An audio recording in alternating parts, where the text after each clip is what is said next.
Washington has announced that no countries would be exempt from U.S. sanctions any longer if they continue to buy Iranian oil.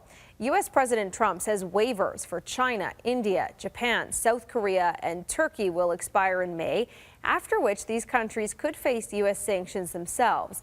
U.S. Secretary of State Mike Pompeo says the move is aimed at choking off all of Iran's oil exports, the country's main source of revenue. The move could potentially remove up to 1.2 million barrels of oil per day from international markets and will also choke off more than $50 billion of annual Iranian income. This is where we bring in Danielle Smith from Global News Radio 770 CHQR. Is going to be diving a little bit deeper into this one on your show today, Danielle.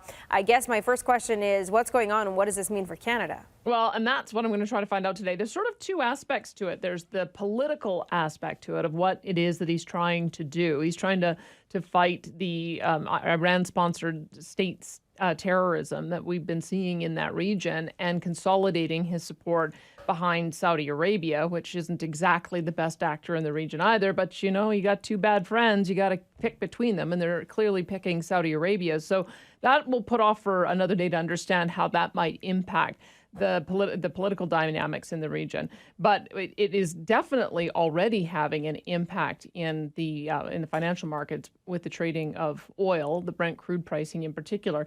If only Canada had a pipeline to the coast that would be able to take advantage of the fact that there's going to be 1.2 million barrels per day coming off the market that need to be filled. This, unfortunately, is not likely to benefit us. I'm going to talk with Tim Pickering today to see whether or not there is an avenue that we could have some success. But it really is more about Saudi Arabia being able to increase and meet that supply. Saudi Arabia's had some interesting things happen in the last number of weeks.